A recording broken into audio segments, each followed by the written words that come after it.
जय हिंद साथियों, स्वागत है आपका एनसीईआरटी क्लासेस के ऑनलाइन प्लेटफॉर्म पर। मित्रों, हम लोग गति एवं विराम का चैप्टर लेके शुरू किए हुए हैं और उसमें कल हमने आपको न्यूटन की गति विषयक नियम के बारे में बता दिया था।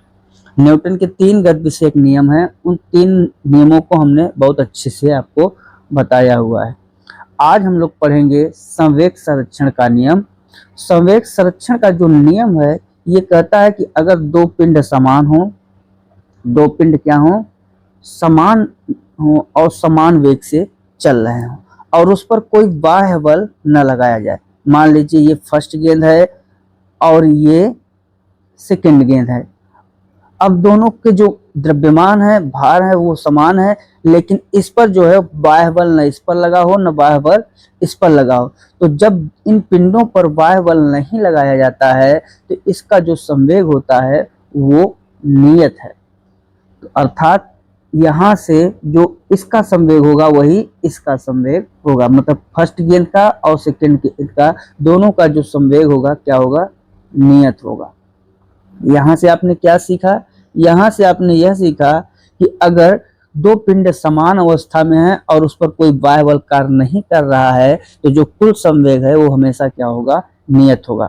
संवेग बराबर हमने आपको बताया है P बराबर m इंटू वी, अर्थात यहाँ से आपको वेग भी समान हो और द्रव्यमान भी दोनों गेंद के समान होने चाहिए। ठीक है, चलिए थोड़ा सा लिख लीजिए।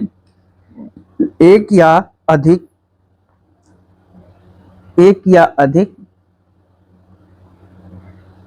निकाय पर कोई पिंड, अधिक निकाय पर कोई पिंड अगर उस पर बाह्य बल न लगाया जाए, बाह्य बल न लगाया जाए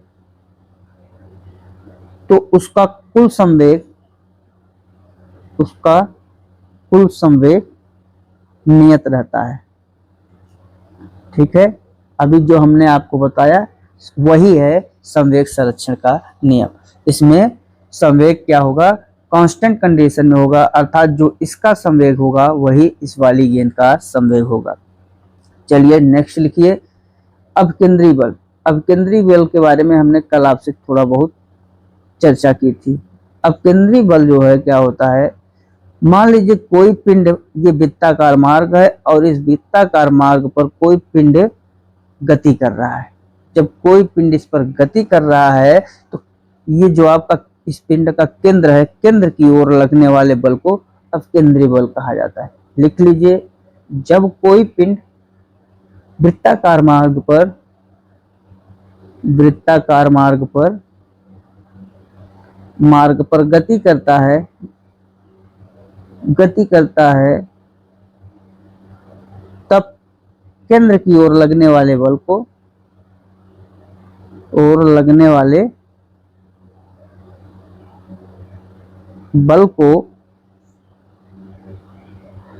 अपकेंद्री बल कहा जाता है। ठीक, अपकेंद्री बल कहा जाता है।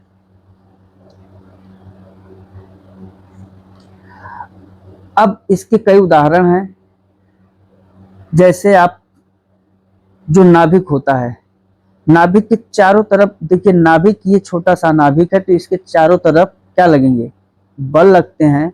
तो किसके उदाहरण है, नाभिक के चारों तरफ लगने वाला बल अपकेंद्री बल का उदाहरण है। नाभिक के चारों तरफ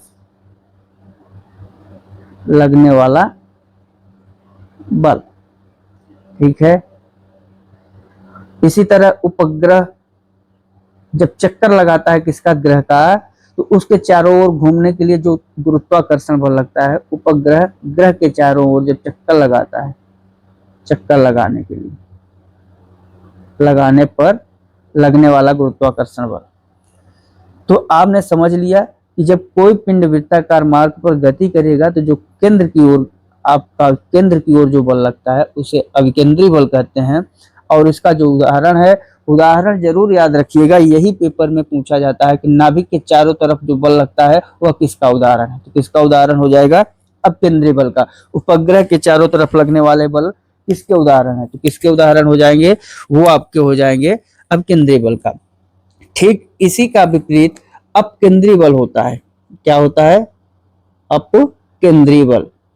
ये जो अपकेंद्रीय बल है, ये वास्तव में अपकेंद्रीय बल होता नहीं।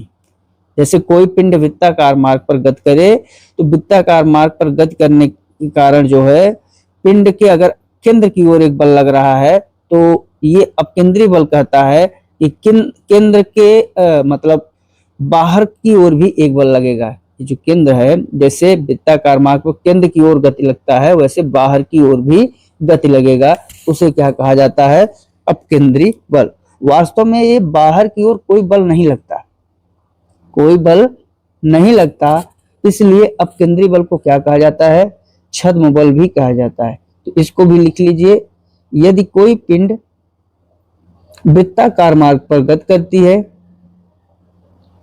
वृत्ताकार मार्ग पर गति करती है, मार्ग पर गति करती है, तो बाहर की ओर लगने वाले बल को, बाहर की ओर लगने वाले बल को, लगने वाले बल को अपकेंद्रीय बल कहा जाता है। अपकेंद्रीय बल कहा जाता है। ठीक, वास्तव में बाहर की ओर कोई बल नहीं लगता है, इसलिए इसे लिख लीजिए। वास्तव में बाहर की ओर कोई बल नहीं लगता है, बल नहीं लगता है, इसलिए इसे छद्म बल भी कहते हैं। इसे कौन सा बल कहेंगे? छद्म बल भी कहते हैं, ये आप पूरा एनसीईआरटी का साइंस पढ़ रहे हो और आप अपने सिलेबस के अनुसार भी पढ़ रहे हैं, इसको भी ध्यान दीजिएगा। ये एनसीईआरटी, और ये आप देख लीजिएगा, किसी किताब में जितना मैं बता रहा हूँ ये चीज नहीं लिखा पाएंगे आप, क्योंकि ये किताब से हमने अपने से नोट्स और अपनी बुक से ही हमने ये सब छांट बूट लिया है, जो कि आपके पेपर में महत्वपूर्ण है। तो अपकेंद्रीय बल समझ गए। अपकेंद्रीय बल का उदाहरण कौन सा है? तो अपकेंद्रीय बल के जो उदाहरण होते हैं, जैसे वॉशिंग मशीन। जब वॉशिंग मशीन चलती है तो आपने देखा है कि उसके बाहर ऐसा लगता है जैसे बाहर जब वो झटके देती है तो ऐसा लगता है कोई बाहर की ओर बल भी लग रहा है। तो ये क्या है? वॉशिंग मशीन अपकेंद्रीय बल का उदाहरण है। क्रीम सेपरेटर, ये भी आपका अपकेंद्रीय बल का उदाहरण है। ठीक, तो इन दोनों को याद रखिएगा, उदाहरण को बहुत याद किया करिए, जो उदाहरण है वही पेपर में दे दिया जाता है। नेक्स्ट लिखिएगा।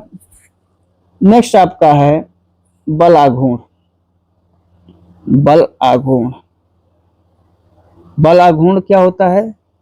बल आघूर्ण जो है, अगर कोई पिंड है, बल आघूर्ण मान लीजिए ये पिंड है और इसे किसी अक्ष के परितः घुमाएं, तो जब इसके परितः घुमाने पर क्या होता है? जैसे आपने गांव में देखा होगा चक्री, जैसे जांत है, चक्री है, अब उसमें एक हत्था लगा रहता है और हत्था देखते हैं जैसे ये केंद्र है, जहां अक्ष होता है गोला केंद्र, उससे थोड़ा दूर रहता है और फिर ऐसे ऐसे करके घुमाते हैं। तो जो ये दूरी है, ये बता रहा है कि जितना दूर रहेगा उतना सरल चलेगा और जितना पास रहेगा उतना ही कठिन चलेगा। और ये जो सरल और कठिन का जो मेल है, ये किसके कारण हो जाता है? बल आघूर्ण के कारण। तो अगर मान लीजिए ये पिंड है और इस पिंड को किसी अक्ष के पर तक घुमाएंगे, तो जो उसका प्रभाव पड़ता है उसके बल पर, अब देखिए अगर दूर है तो थोड़ा कम बल लगेगा, लेकिन पास है तो थोड़ा अधिक बल लगता है। तो ये जो बल का प्रभाव है इसके कारण होता है बल आघूर्ण के कारण। ठीक, समझ में आ गया? लिखिए, किसी बल द्वारा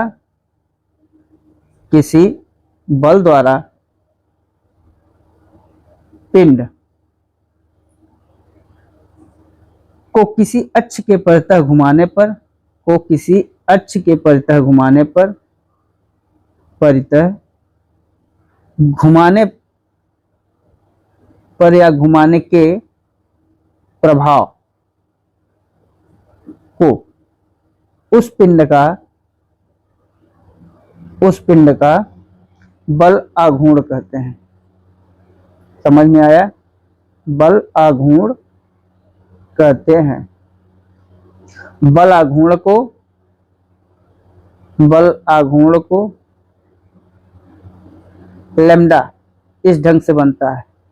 इसको हम लोग क्या कहते हैं? लैम्डा। लैम्डा से प्रदर्शित किया जाता है, प्रदर्शित करते हैं। लैम्डा बराबर क्या होता है? लैम्डा बराबर होता है F इंटू डी। ये लैम्डा क्या है? आपका जो लैम्डा है ये बल आघूर्ण है।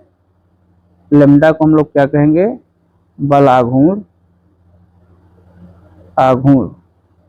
ये F क्या है? F आपका होता है बल, और D क्या है? बल की क्रिया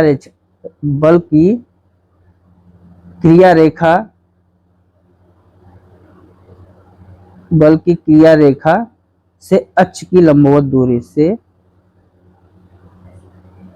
अक्ष की लंबवत दूरी, ये आपके होते हैं लैम्डा का सूत्र, बल आघूर्ण का सूत्र। अब यहां से बल आघूर्ण का मात्रक देख लें, इसका मात्रक क्या होगा? अब आप बताइए बल का मात्रक क्या होता है? बल का मात्रक होता है न्यूटन। क्या होता है? न्यूटन। और यहाँ अक्ष से जो दूरी है, दूरी का मात्रक क्या होगा? मीटर।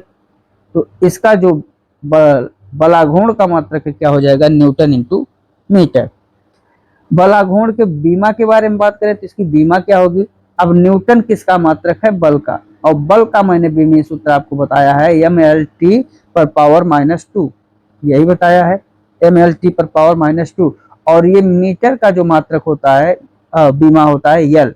अब यहां से लैम्डा मतलब आघूर्ण का जो बीमीय सूत्र हो जाएगा, क्या हो जाएगा? mL², चूंकि L और L एक घात यहाँ एक घात यहाँ तो 2 घात, और T पर पावर -2, ये होगा बीमा। mL पर पावर 2 T पर पावर -2। तो बल आघूर्ण का बीमा हो गया। बल आघूर्ण का कुछ एग्जाम्पल भी होगा। बल आघूर्ण का जो अब यहां से आपको एग्जाम्पल मिला, घरों पर पीसने वाली जांत, घरों या यहाँ घरों में लिखिए, घरों में गेहूं पीसने वाली जांत, गेहूं पीसने वाली जांत इसका उदाहरण है, आपका बल आघूर्ण का उदाहरण है। जो पानी निकालने वाला हैंडपंप होता है वो भी किसका उदाहरण है? वो भी आपका बल आघूर्ण का उदाहरण है। पानी निकालने वाला हैंडपंप, ये भी आप किसका उदाहरण है? बल आघूर्ण। देखिए कभी कुम्हार की आपने चाक देखा, कितने दूर से बल लगा के और चाक को हिलाता है। जो कुम्हार का चाक है वो भी किसका उदाहरण है? कुम्हार का चाक, वो भी आपका बल आघूर्ण का उदाहरण है। तो ये आपका बल आघूर्ण हुआ। चलिए अगले पॉइंट पे चलते हैं। नेक्स्ट लिखिए आप जड़त्व आघूर्ण। क्या लिखेंगे? जड़त्व आघूर्ण। जड़त्व आघूर्ण को कहते हैं मोमेंट ऑफ इनर्शिया। जड़त्व आघूर्ण है क्या? जैसे कोई पिंड, अब मान लीजिए ये वृत्ताकार पे है और अपने अक्ष के परतः घूम रही है, ऐसे घूमेगी, पिंड घूमेगी ना। तो जब ये पिंड वृत्ताकार मार्ग पर अपने अक्ष के परतः घूम रही है तो ये जो वस्तु पिंड है ये क्या करेगी? भाई कोई व्यक्ति अपने मर्जी से थोड़ी घूमेगा, वो कुछ ना कुछ क्या करता है? विरोध करेगा। और जो ये विरोध करता है, इसी विरोध को कहा जाता है जड़त्व आघूर्ण। क्या सीखा आपने? अगर कोई पिंड वृत्ताकार मार्ग पर गति कर रही है या कोई पिंड अपने अक्ष के चारों तरफ गति कर रही है, तो गति करने के कारण वह कौन सी अवस्था में हो जाएगी? घूर्णन अवस्था में। और जब घूर्णन अवस्था में कोई पिंड गति कर रहा है, वो धीरे धीरे घूर्णन अवस्था में गति करेगा, तो उसके बाहर की ओर भी विरोध लगना शुरू हो जाएगा। जैसे आप चलते हैं आगे और पीछे की ओर लगता है क्या? घर्षण बल। आप जैसे इधर चलेंगे तो एक आपको संतुलन बनाने के लिए पीछे की ओर जो बल लगता है उसे हम लोग घर्षण बल कहते हैं। सेम टू सेम घर्षण बल ही है जड़त्वाघूर्ण। इस घर्षण बल जैसे कोई पिंड समान हो तब उस पर लगता है, लेकिन जड़त्वाघूर्ण क्या है, अगर कोई पिंड अपने अक्ष के चारों तरफ घूर्णन अक्ष पर गति करता है तो वस्तु अपनी घूर्णन अवस्था के परिवर्तन के कारण, अब समझिए अभी यहाँ है, यहाँ ये अच्छे से है, अब यहाँ जाएगी तो क्या विरोध नहीं करेगी, तो ये जो विरोध कर रही है इसी को क्या कहते हैं, जड़त्व आघूर्ण। तो चलिए लिख लें यही बात, सवाल में यही पूछा भी जाता है। ऐसा नहीं है कि अभी आपको मॉडल पेपर किसी प्रीवियस ईयर का हल कराएंगे तो हम दिखाएंगे कि जो सवाल है केवल इसी से पूछा जाता है। चलिए लिखते हैं, उस गुण का मापक जिसके कारण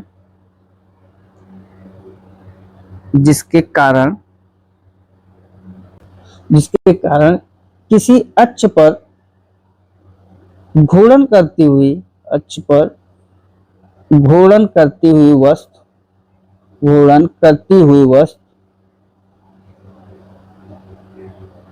अपनी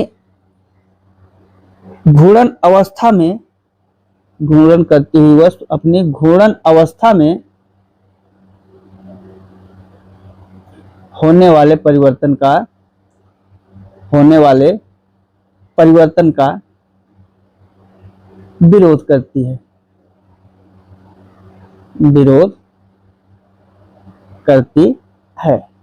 उसे जड़त्व आघूर्ण कहा जाता है। क्या कहा जाता है, उसे जड़त्व आघूर्ण कहा जाता है। अब आगे लिख लीजिएगा आप लोग, ठीक।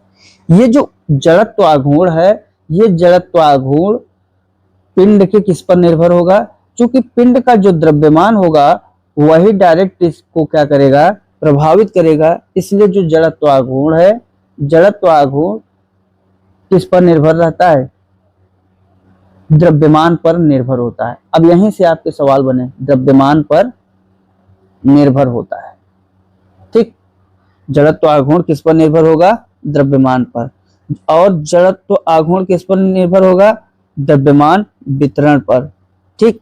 तो और जड़त्व आघूर्ण किस पर निर्भर होगा, स्थिति पर, किस स्थिति में है और किस स्थिति पर। तो इन सबसे ज्यादा द्रव्यमान और स्थिति पर, यहां हम लिख दें स्थिति, क्योंकि अगर एक जगह आप हैं तो आपकी जो स्थिति है इसी स्थिति में तो आप घूमेंगे, यही तो जड़त्वाघूर्ण है। तो सबसे ज्यादा ये जड़त्वाघूर्ण द्रव्यमान और स्थिति पर निर्भर होता है। जड़त्वाघूर्ण को हम लोग किससे प्रदर्शित करते हैं, तो जड़त्वाघूर्ण को I से प्रदर्शित करते हैं, आघूर्ण को I से प्रदर्शित करते हैं। I बराबर क्या होता है, I बराबर होता है mr स्क्वायर। I क्या है, I जड़त्व आघूर्ण है, m क्या है, m आपका द्रव्यमान है, यहां लिख दीजिए जड़त्व आघूर्ण, m आपका द्रव्यमान है, आघूर्ण द्रव्यमान, और r क्या है, r आपका वस्तु के घूर्णन अक्ष की स्थिति है, वस्तु के घूर्णन अक्ष की स्थिति, ठीक। तो ये आपने जड़त्व आघूर्ण के बारे में समझा। अब यहां से इसका आपको मात्रक पूछ सकता है कि जड़त्व आघूर्ण का मात्रक क्या है, तो मात्रक क्या होगा, जड़त्व आघूर्ण का मात्रक होता है m का मात्रक r का स्क्वायर, मतलब r का मात्रक। तो m का मात्रक द्रव्यमान और द्रव्यमान का मात्रक क्या होता है, किलोग्राम। मात्रक यहां लिख रहे हैं किसका, I का मात्रक। तो m का मात्रक क्या होगा, kg होगा, और ये r चूंकि दूरी है इसलिए इसका मीटर होता है, दूरी का मात्रक मीटर होगा ना, इसलिए यहां से kg मीटर स्क्वायर, ठीक। ये आपका हो गया इसका मात्रक। अब इसका आपको बीमा भी पूछने को दे सकता है, तो इसका बीमा क्या होगा, चूंकि द्रव्यमान का बीमा kg है तो इसलिए kg को हम लोग किसमें करते हैं, kg की बीमा क्या होती है, m होती है द्रव्यमान की बीमा, और मीटर की बीमा होती है L, तो ml, चूंकि यहाँ पर 2 घात है इसलिए इसकी भी विमा क्या हो जाएगी, ml स्क्वायर। तो जड़त्वाघूर्ण को I से प्रदर्शित करते हैं, जड़त्वाघूर्ण का मात्रक kg मीटर स्क्वायर, जड़त्वाघूर्ण की विमा ml स्क्वायर। ठीक, समझ गए। चलिए आगे हम लोग देखें घर्षण बल। घर्षण बल, अभी हमने बताया कि जो जड़त्वाघूर्ण है वही घर्षण बल है, और इसको अंग्रेजी में कहते हैं क्या, फ्रिक्शन फोर्स।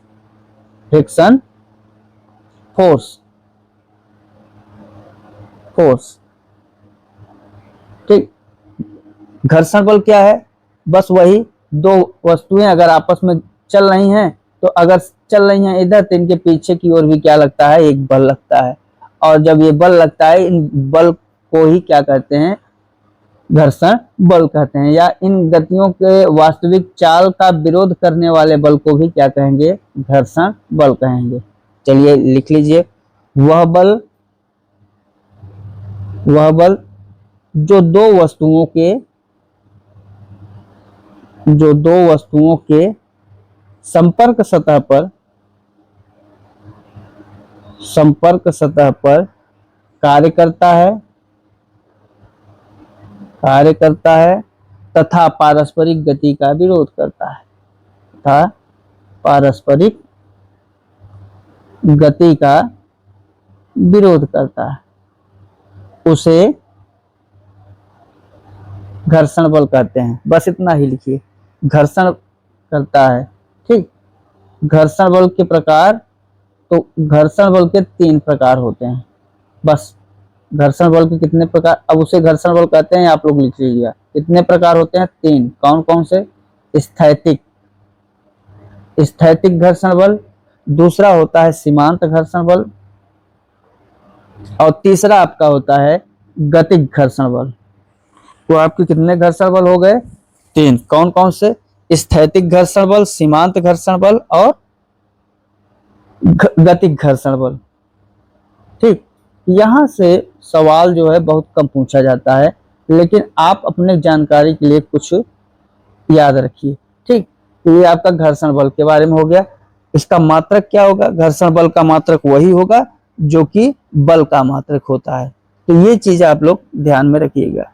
चलिए आगे हम लोग चलेंगे नेक्स्ट चैप्टर से, जो है गुरुत्व बल, गुरुत्वाकर्षण बल, केपलर का नियम, इन सबको देखते हुए चलेंगे। हम मैराथन क्लास के तरफ हैं, मैराथन ही पढ़ाएंगे, जिससे 1 से 2 वीडियो में आपका पूरा भौतिक विज्ञान टॉपिक समाप्त कर ले जाए। चलिए, ग्रह एवं ग्रह से संबंधित बल तथा नियम। ऐसा नियम जो ग्रह से संबंधित होगा वही यहाँ पे चर्चा करेंगे, पृथ्वी से, ग्रह से। चलिए, इसमें सबसे बड़ा कारण क्या है इसको पढ़ाने का, एक वैज्ञानिक थे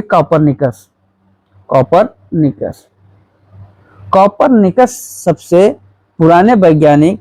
उन्होंने क्या कहा कि सूर्य जो है, सूर्य के चारों ओर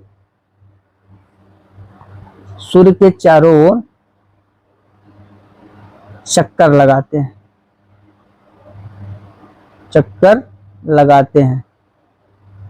सूर्य के चारों ओर चक्कर लगाते हैं। कौन लगाएंगे, ग्रह। कैसे आपको पकड़ना है मैंने वो भी बताया।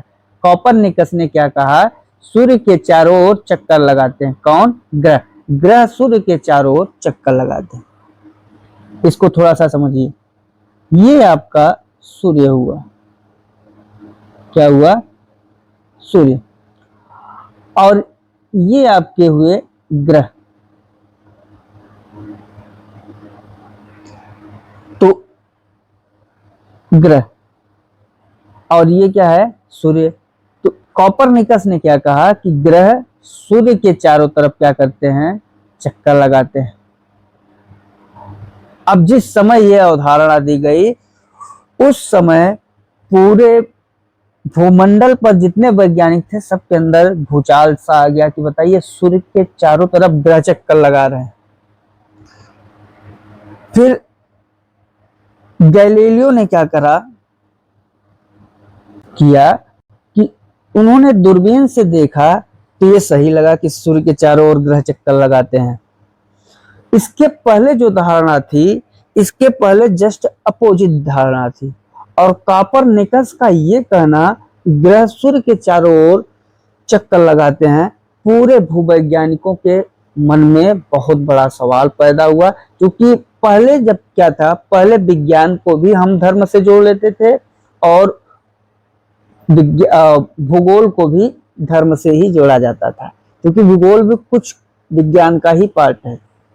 ठीक, तो यहाँ पहली बार किसी वैज्ञानिक ने कहा कि ग्रह सूर्य के चारों ओर चक्कर लगाते हैं। वो कौन से थे? कॉपरनिकस। तो ये इंपॉर्टेंट पॉइंट है, इसको आप लोग नोट करिएगा। इसी ग्रह और सूर्य, पृथ्वी अर्थात ग्रह उपग्रह पर ही आपके जो केपलर हैं उनके 13 नियम बहुत प्रसिद्ध हैं। तो चलिए लिख लीजिए केपलर के नियम। केपलर के नियम। और केपलर के कितने नियम हैं? तो केपलर के ग्रह के गति संबंधित 3 नियम हैं। केपलर के ग्रह के गति संबंधी 3 नियम हैं। 3 नियम कौन कौन से? पहला नियम लिखिए। पहला नियम ये कहता है, इसी को हम लोग प्रथम नियम के नाम से भी जानते हैं, प्रथम नियम। और प्रथम नियम क्या कहता है? सभी ग्रह के केंद्र में सूर्य स्थित होता है। पहला नियम क्या कहेगा? सभी ग्रह के केंद्र में सूर्य स्थित होता है,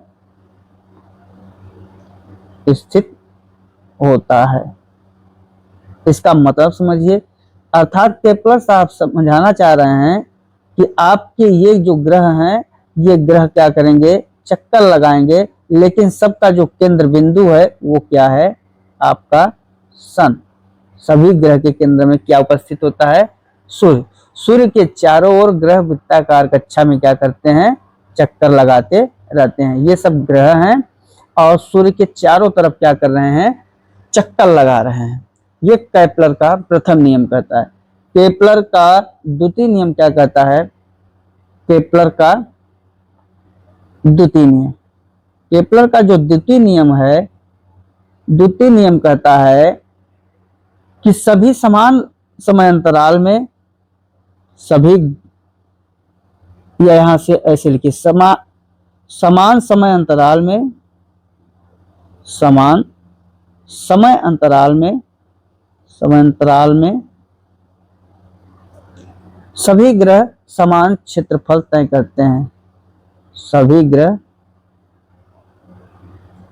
समान क्षेत्रफल तय करते हैं, ठीक। इसका मतलब भी समझ लीजिए।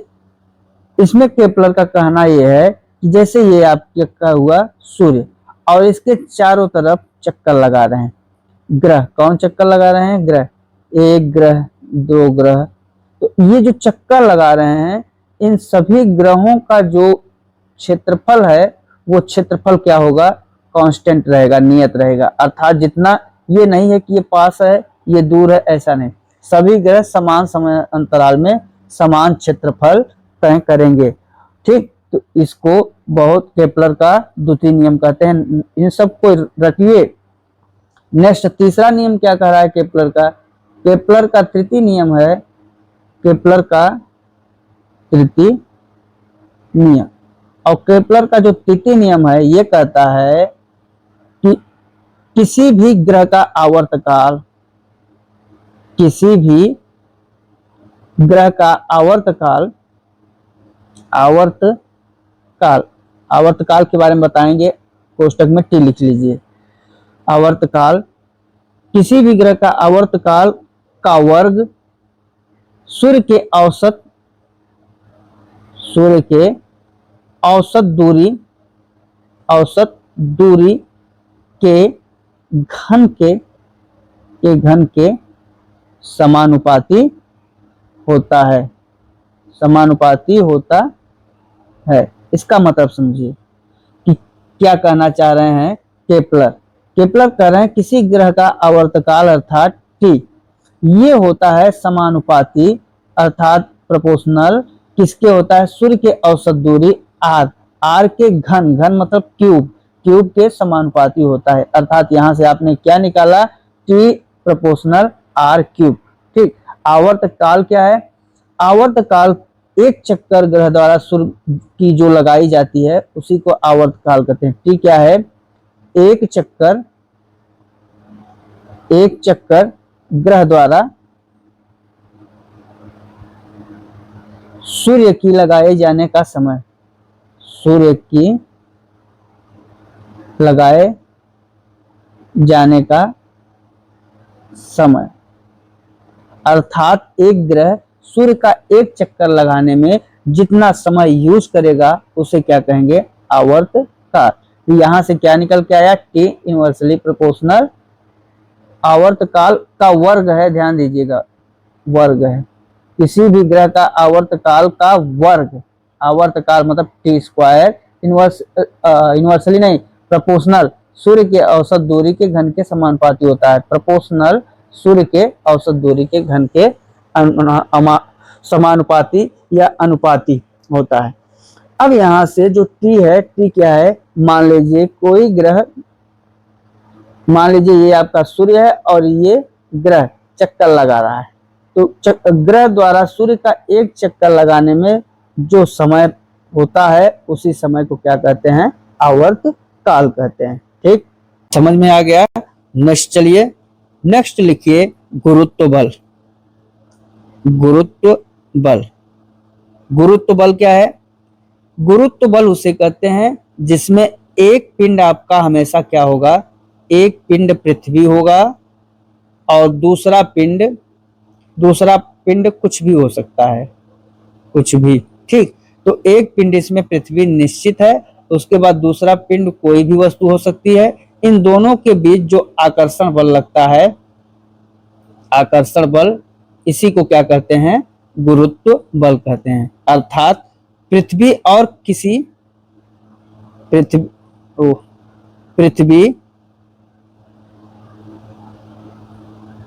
पृथ्वी और किसी अन्य पिंड के बीच, अन्य पिंड के बीच लगने वाले बल को, लगने वाले आकर्षण लिख लीजिए, आकर्षण बल को गुरुत्व बल कहते हैं। क्या कहेंगे, गुरुत्व बल कहते हैं। ठीक, इतना ध्यान दीजिएगा। गुरुत्व बल में एक पृथ्वी कांस्टेंट रहेगी, हमेशा होगी, और दूसरा पिंड जो भी होगा उन दोनों के बीच जो बल लगेगा उसे गुरुत्व बल कहेंगे। अगला लिखिए गुरुत्वाकर्षण बल।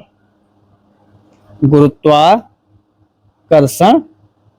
बल, गुरुत्वाकर्षण बल क्या है, ग्रेविटेशनल फोर्स। और जो आपका गुरुत्वाकर्षण बल है ये क्या कह रहा है कि किन्हीं दो पिंडों के बीच लगने वाला आकर्षण बल। मान लीजिए ये गुरुत्वाकर्षण बल से न्यूटन जी फेमस है, और न्यूटन जी ने क्या देखा था कि फल ऊपर से नहीं जा रहा है, नीचे ही आ रहा है। क्यों, क्योंकि पृथ्वी द्वारा क्या लग रहा है, बल लग रहा है, तो इसलिए फल क्या हो रहा है, नीचे ही आ रहा है। ठीक, तो गुरुत्वाकर्षण बल किसे कहेंगे, गुरुत्वाकर्षण बल उसे कहा जाता है ब्रह्मांड में किन्हीं दो पिंडों के बीच, ब्रह्मांड में किन्हीं दो पिंडों के बीच, पिंडों के बीच लगने वाले बल को या लगने वाले आकर्षण बल को, आकर्षण बल को गुरुत्वाकर्षण बल कहते हैं। क्या कहेंगे, गुरुत्वाकर्षण बल कहते हैं। समझ में आ गया। गुरुत्वाकर्षण बल किसे कहेंगे कि कोई भी दो पिंड हो उनके बीच जो आकर्षण बल लग रहा है ब्रह्मांड में, उन्हें ही क्या कहा जाएगा, गुरुत्वाकर्षण बल।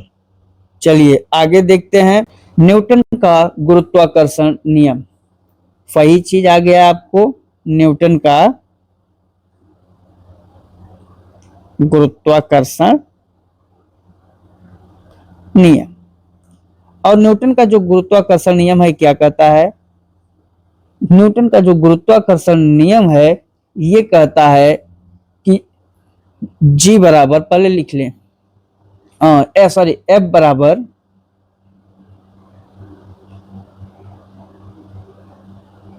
एफ प्रोपोर्शनल होता है m1 m2 के, और एफ इनवर्सली प्रोपोर्शनल होता है उन दोनों के दूरी के वर्ग के व्युत्क्रमानुपाती होता है। इसका मतलब आपने समझा कि अगर कोई दो पिंड हैं, एक पिंड जिसका द्रव्यमान m1, एक पिंड जिसका द्रव्यमान m2। मान लीजिए कोई दो पिंड हैं, इसका द्रव्यमान m1 है, इसका द्रव्यमान m2 है, तो इन दोनों पिंडों के बीच एक आकर्षण बल लगेगा। वो आकर्षण बल क्या होगा, इन दोनों के द्रव्यमान के गुणनफल के अनुक्रमानुपाती होगा। और चूंकि दोनों पिंड कुछ दूरी पे हैं, r दूरी पे हैं, तो कह रहा है कि तब जो आकर्षण बल होगा इनके दूरी पर भी निर्भर करेगा, दूरी के वर्ग पर भी निर्भर करेगा। नहीं समझ में आया, फिर से समझिए। अगर कोई दो पिंड हैं जिसका द्रव्यमान m1 है और एक का द्रव्यमान m2 है, इन पिंडों के बीच जो आकर्षण बल होगा, आकर्षण बल अर्थात F, ये आकर्षण बल इनके द्रव्यमान के गुणनफल के अनुक्रमानुपाती होगा। और ये डिपेंड किस पर करेगा आकर्षण बल, इनकी दूरी पर भी, क्योंकि दूरी के वर्ग के इनवर्सली मतलब व्युत्क्रमानुपाती है, इसको इनवर्सली प्रोपोर्शनल कहेंगे तो व्युत्क्रमानुपाती है, तो इसके भी दूरी के वर्ग के व्युत्क्रमानुपाती भी होता है। अब इससे आपको क्या निष्कर्ष निकला, इससे आपको निष्कर्ष ये निकला कि अगर R का मान कम होगा तो जो ये बल है अधिक हो जाएगा, लेकिन R का मान अधिक होगा तो बल का मान कम होगा। ठीक है, तो यहां से न्यूटन का जो गुरुत्वाकर्षण नियम है वो क्या कहता है, सभी वस्तुएं एक दूसरे को अपनी ओर आकर्षित करती हैं। लिखते चलिए, सभी वस्तुएं एक दूसरे को अपनी ओर आकर्षित करती हैं, अपनी ओर आकर्षित करती हैं, एक दूसरे को अपनी ओर आकर्षित करती हैं। और इनके आकर्षण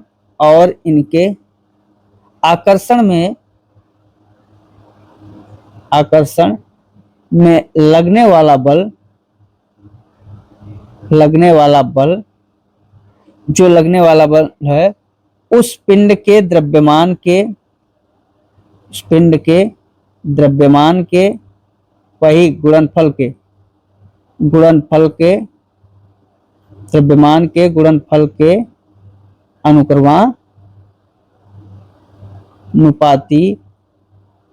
अनुक्रमानुपाती और उनके बीच की दूरी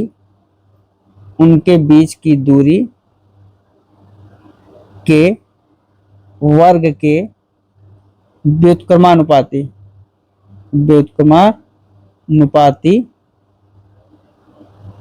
होता है।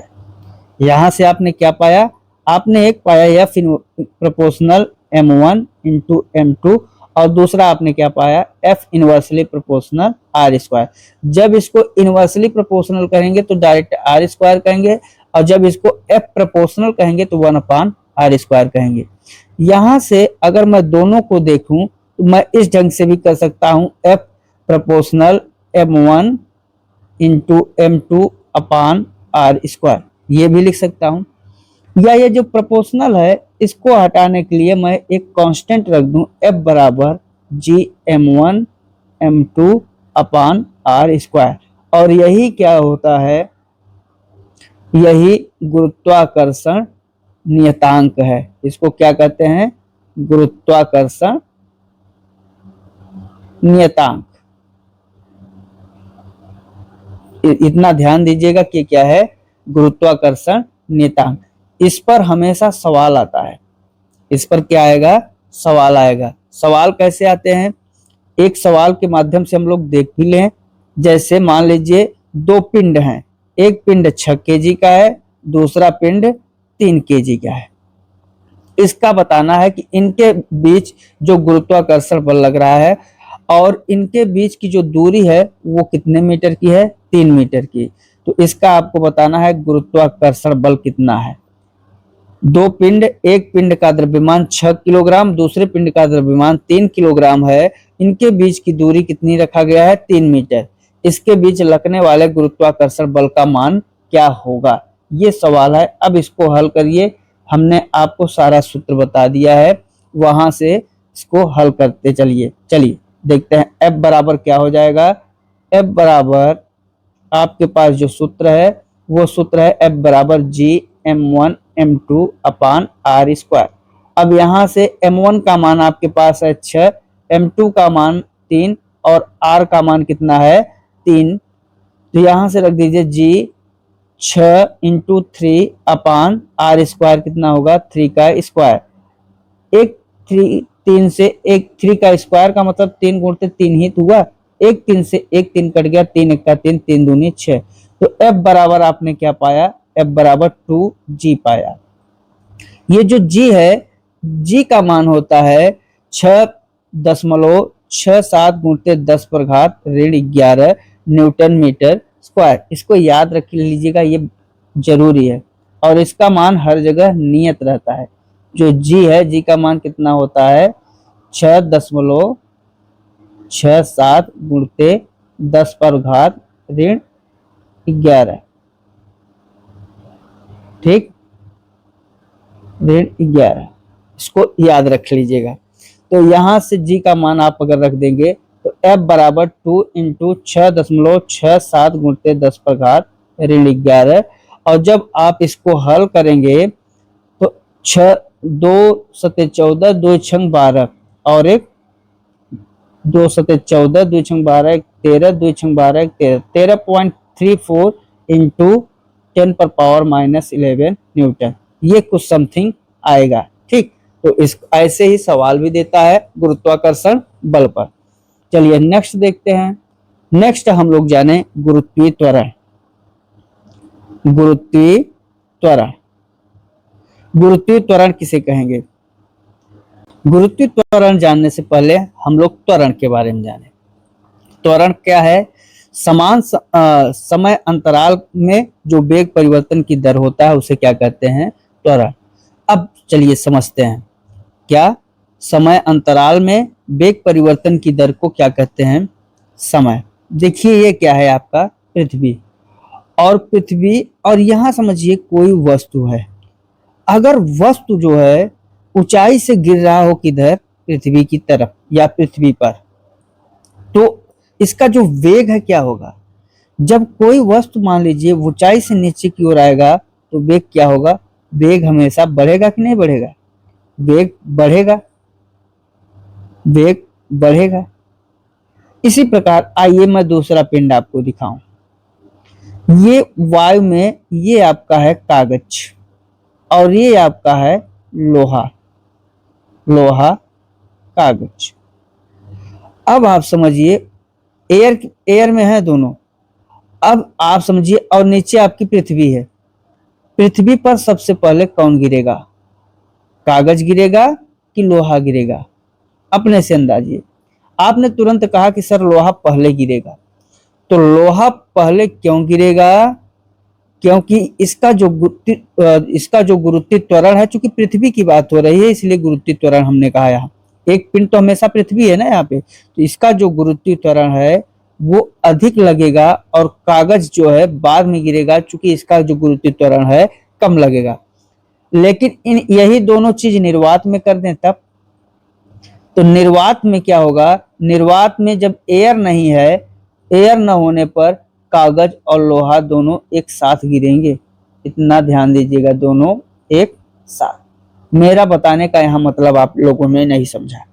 मेरा बताने का जो मतलब है कि जो समय के साथ वेग परिवर्तन हो रहा है। यहाँ देखिए एक पिंड यहाँ है और जैसे ही अभी पिंड पृथ्वी से ऊपर जा रहा है, ऊपर गया, जाते जाते यहाँ v क्या होगा, v 0 हो गया। और फिर यहीं से पिंड नीचे आएगा तो पुनः v का मान क्या होगा, बढ़ेगा।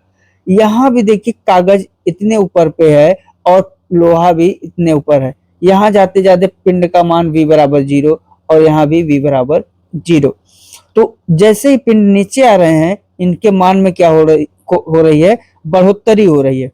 तो इनके मान में जो बढ़ोतरी हो रही है वो किसके कारण हो रही है, पिंड के वजन पर। किस पर, द्रव्यमान पर। तो यहाँ पर सबसे बड़ा जो निर्णय है गुरुत्वाकर्षण में, द्रव्यमान भी है। क्या है, द्रव्यमान। जो जितना अधिक भार वाला होगा वो उतनी जल्दी पृथ्वी पर आएगा। इसका मतलब उसका जो गुरुत्वाकर्षण है उसका मान बढ़ जाएगा। अभी आपको हमने गुरुत्वाकर्षण बल के बारे में बताया और वहां से हमने आपको F बराबर G m1 m2 सूत्र बताया, अपान R स्क्वायर। ये सूत्र बताया था कि नहीं, R स्क्वायर। अभी ये बताया। अगर यहां से मैं ये समझूं कि दो पिंड हैं और दोनों पिंड एक समान है, इसका भी द्रव्यमान यम है, इसका भी द्रव्यमान यम है, तो आपको F बराबर क्या मिल जाएगा, G m इंटू एम अपान R स्क्वायर। और दोनों कितने दूरी पे रखे हुए हैं, R दूरी पे रखे हुए हैं। इतना समझ में आ रहा है। अब यहां से आप देखिए F और एक m इधर लाइए, F बटे m बराबर क्या हो जाएगा, G, एक m पक्षांतर होके इधर आ गया तो बचा कितना, एक m, जी m अपान R स्क्वायर। इसको इक्वेशन नंबर 1 मानिए। जब हम न्यूटन का नियम पढ़ा रहे थे तो वहां से हमने आपको न्यूटन का एक नियम बताया था दूसरा, उसमें F बराबर m इंटू ए बताया था। और ध्यान दीजिए ये जो F है, F बल है, m द्रव्यमान और ये त्वरण। यहां से अगर हम F और m को पक्षांतर कर लें तो F बटे m बराबर क्या हो रहा है, a। और a क्या है, a ही त्वरण है, इसलिए इसको चूंकि पृथ्वी की बात कर रहा है इसलिए हम इसको g भी कर रहे हैं। a त्वरण है और g गुरुत्वीय त्वरण है, और यहाँ पर एक पिंड पृथ्वी है इसलिए क्या होगा, गुरुत्वीय त्वरण होगा, इसलिए हमने g लिख दिया। तो F अपान m बराबर g। और यहाँ समीकरण इसको 2 मानिए। अब समीकरण 1 और 2 देखिए तो F बटे m बराबर G m अपान R स्क्वायर, और यहाँ F बटे m बराबर A बराबर G जो कि गुरुत्वीय त्वरण है। तो यहां से आपको क्या मिला, यहां से मिला समीकरण 1 एवं 2 से F बटे m की जगह क्या रख दें, G, और G बराबर मिला G m अपान R स्क्वायर। इसका मतलब कि जो गुरुत्वीय त्वरण है, गुरुत्वीय त्वरण पृथ्वी के मतलब द्रव्यमान और उनके बीच की दूरी के अनुक्रमानुपाती तथा व्युत्क्रमानुपाती होता है। जो इसका मतलब फिर से लिख लीजिए, गुरुत्वीय त्वरण द्रव्यमान के अनुक्रमानुपाती एवं गुरुत्वीय त्वरण दूरी के वर्ग के व्युत्क्रमानुपाती होती है। ये चीज आपको मिला। और यहाँ जो G है, G का मान हम लोगों को पता है, G का मान कितना होता है, 9.8 मीटर पर सेकेंड स्क्वायर। ये सबको पता है, यही होता है। अगर आपको ये सिद्ध करना है कि G का मान 9.8 मीटर पर सेकेंड स्क्वायर क्यों होता है, तो इसी सूत्र में आप रख दीजिए, G बराबर G m अपान R स्क्वायर। अब यहां से आपको G का मान पता है, G बराबर हमने बताया 6.67 इंटू 10 पर पावर माइनस 11। m बराबर क्या होगा, m बराबर है, यहाँ चूंकि पिंड क्या है, पृथ्वी है, तो पृथ्वी का जो द्रव्यमान है वो होता है, पृथ्वी का द्रव्यमान 6 गुणित 10 पर घाते 24 kg। ये पृथ्वी का पूरा द्रव्यमान है, 6 गुणित 10 पर घाते 24। और चूंकि पृथ्वी की बात कर रहा है तो ये जो पृथ्वी की त्रिज्या क्या है, 6.4 इंटू 10 पर पावर 5 और माइनस नहीं 10 पर पावर 5 मीटर, ये पृथ्वी की त्रिज्या है। इन तीनों को रख दीजिए, आपको g बराबर 9.8 मीटर प्रति सेकेंड स्क्वायर प्राप्त हो जाएगा। ठीक है, तो g की वैल्यू कितनी है? g की वैल्यू 9.8 मीटर प्रति सेकेंड स्क्वायर होता है। मीटर प्रति सेकेंड स्क्वायर आपका क्या है? मात्रक है। तो आपने ये चीज समझ लिया ना। यहां से जो g को प्रभावित करने वाले कारक हैं उनको भी देखिए। g क्या है? गुरुत्वीकरण। g को प्रभावित करने वाले कारक, जी को कौन कौन प्रभावित करेगा? जी को प्रभावित करता है क्या? जी को पहला प्रभावित करता है पृथ्वी की त्रिज्या। पृथ्वी की त्रिज्या क्यों? क्योंकि इनवर्सली प्रोपोर्शनल है। त्रिज्या बढ़ेगी, मान बढ़ेगा, त्रिज्या घटेगी, मान घट जाएगा। त्रिज्या घटेगी तो जी का मान बढ़ जाएगा, और त्रिज्या बढ़ेगी तो जी का मान कम हो जाएगा, चूंकि इनवर्सली प्रोपोर्शनल है। दूसरा क्या है? जो पृथ्वी है, पृथ्वी पूर्ण रूप से गोलाकार नहीं है। ये अपने अक्ष पे इधर इधर हल्का सा चपटी है, और ये इसी चपटी होने के कारण इसको क्या कहा जाता है? भूमध्य रेखा। और भूमध्य रेखा पर किसका मान बढ़ जाएगा? आर का मान बढ़ेगा। बढ़ेगा कि नहीं बढ़ेगा? आर का मान बढ़ेगा, और जब आर का मान बढ़ेगा तो जी का मान कम हो जाएगा। ठीक, यहां से दूसरा आपको मिला, पृथ्वी ध्रुवों पर चपटी है। ध्रुवों पर चपटी है, और चपटी होने के कारण आर का मान बढ़ता है, तो जी का मान कम होगा। ये डायरेक्ट प्रश्न पूछता है कि जब पृथ्वी ध्रुवों पर चपटी है, तो ध्रुवों पर चपटी है तो चपटी होने के कारण किसका मान बढ़ेगा? आर का मान बढ़ जाएगा, क्योंकि यहाँ की त्रिज्या क्या होगी? बढ़ेगी, इधर की भी त्रिज्या बढ़ेगी। तो जब त्रिज्या बढ़ेगी तो जी का मान क्या हो जाएगा? कम हो जाएगा। तीसरा पॉइंट आपका है, अगर कोई पिंड पृथ्वी से कोई पिंड ऊपर जाएगा या पृथ्वी से कोई पिंड नीचे जाएगा, तो अगर ऊपर जा रहा है तब भी जी का मान क्या होगा? घटेगा, और नीचे जाएगा तब भी घटेगा। पृथ्वी की सतह से ऊपर या नीचे जाने पर जी का मान क्या होगा? घटेगा। पृथ्वी की सतह से ऊपर एवं नीचे जाने पर जी का मान घटता है। ठीक है, तो जी का मान कंडीशन यहां तक। इसमें जो सबसे महत्वपूर्ण बिंदु यह है कि जी का मान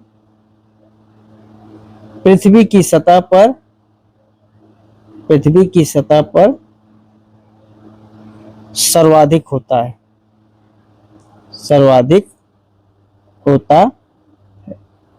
ठीक, अगर आप कोई पिंड ऊपर जा रहा है निश्चित है घटेगा, और जब पिंड नीचे आ रहा था चूंकि इसके द्रव्यमान में क्या हो जाएगी? कमी हो जाएगी, इसलिए ये होगा। तो जी का मान पृथ्वी की सतह पर कितना है? 9.8 मीटर प्रति सेकेंड स्क्वायर, और ये सबसे अधिक है। इसके बाद जी का मान कहीं भी ले जाएं हर जगह घटेगा ही। ठीक, तो ये ग्रह और ग्रह से संबंधित कुछ नियम जो केपलर के नियम थे उनको बताया, गुरुत्वाकर्षण नियम न्यूटन का बताया, तो ये आपके उससे संबंधित नियम हो गए। चलिए अगला टॉपिक हम लोग लेके चलते हैं, द्रव्यमान तथा भार। ये नेक्स्ट टॉपिक है, द्रव्यमान तथा भार। द्रव्यमान को अंग्रेजी में मास एंड भार को वेट। ठीक, तो द्रव्यमान तथा मास, ये जो द्रव्यमान है और भार है, ये दोनों होंगे कब? अगर द्रव्यमान और भार की बात करें तो दोनों कब होंगे? तो आप लोग कहेंगे कि दोनों होंगे वस्तु की उपस्थिति में। बिना वस्तु की, भाई किसी भी पिंड को लेंगे जब उसका कोई द्रव्यमान ही नहीं होगा तो क्या मतलब? भार ही नहीं होगा तो क्या मतलब। तो ये दोनों चीज कब संभव है, जब वस्तु की उपस्थिति हो। यहां आया द्रव्यमान। तो द्रव्यमान की परिभाषा हम लोग जान लें। द्रव्यमान क्या होता है? पदार्थ की जो मात्रा होती है, पदार्थ की मात्रा को क्या कहा जाता है? पदार्थ की मात्रा को द्रव्यमान कहते हैं। ठीक, द्रव्यमान कहते हैं। द्रव्यमान को किससे? एम से प्रदर्शित करते हैं, प्रदर्शित करते हैं। इतना। एम क्या है? द्रव्यमान का मात्रक, अर्थात एम का जो मात्रक होगा वो क्या होगा? एम का मात्रक केजी होता है, किलोग्राम। तो ये द्रव्यमान के बारे में आप समझिए। द्रव्यमान को किस पर मापेंगे? द्रव्यमान को डंडीदार तुला पर मापते हैं, इसको भी लिख लीजिए। द्रव्यमान को डंडी, जिसमें तराजू, जैसे तराजू होता है, डंडीदार तुला पर मापते हैं। तो द्रव्यमान के बारे में आप लोगों ने क्या जाना? द्रव्यमान किसे कहेंगे? द्रव्यमान कहते हैं पदार्थ की मात्रा को, इसे यम से प्रदर्शित करेंगे। यम का मात्रक केजी होता है और यम का जो द्रव्यमान है, उस द्रव्यमान को किस पर मापते हैं? तुला पर मापते हैं। बीमी सूत्र देखें तो इसका जो द्रव्यमान का बीमी सूत्र होता है वो क्या होता है? एम। नेक्स्ट आपका क्या है? भार। भार क्या है? भार किसी द्रव्यमान में जी यानी त्वरण के कारण, किसी द्रव्यमान में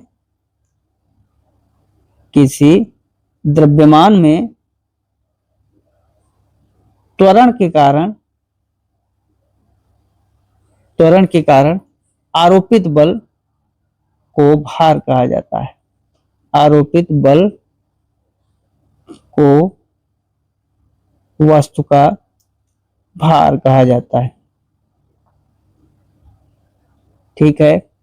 भार को प्रदर्शित किससे करते हैं? W से प्रदर्शित करते हैं और W बराबर होता है M इंटू जी। चूंकि जो G है पृथ्वी की बात कर रहा है, इसलिए गुरुत्वीय त्वरण होगा। M क्या होगा? M मास द्रव्यमान है और G क्या है? त्वरण। ठीक, तो W बराबर M इंटू जी। यहां से अगर भार का मात्रक देखें तो भार का मात्रक क्या हो जाएगा? भार का मात्रक होता है, M का मात्रक अभी आपको बताया किलोग्राम, और G का मात्रक मीटर प्रति सेकेंड स्क्वायर, इसलिए भार का मात्रक क्या हो जाएगा? किलोग्राम मीटर प्रति सेकेंड स्क्वायर। भार को किससे मापते हैं? तो भाप को कमानीदार तुला से मापा जाता है। किससे मापते हैं? कमानीदार तुला से मापते हैं। तो भार के बारे में इतना आप लोगों ने समझ लिया। अब आइए आपको नेक्स्ट बताएं। नेक्स्ट, पलायन वेग। पलायन वेग। पलायन वेग क्या है? पलायन वेग उसे कहा जाता है जब किसी पिंड को उस न्यूनतम वेग से फेंका जाए, उस न्यूनतम वेग से फेंका जाए कि वह पिंड पृथ्वी पर पुनः वापस न आ पाए, पुनः वापस न आ पाए, उसे पलायन वेग कहते हैं। पलायन वेग कहते हैं जब किसी पिंड को उस न्यूनतम वेग से फेंका जाए और कि वह पिंड पृथ्वी पर पुनः वापस न आ पाए, तो उसे क्या कहा जाता है? पलायन वेग। पलायन वेग वह होता है कि अब जैसे कोई आप पिंड फेंकिए और उस पिंड को इतना तेज फेंकिए कि वो पृथ्वी पर ना आ पाए, पुनः वो ब्रह्मांड में समा जाए, उसी को क्या कहते हैं? पलायन वेग।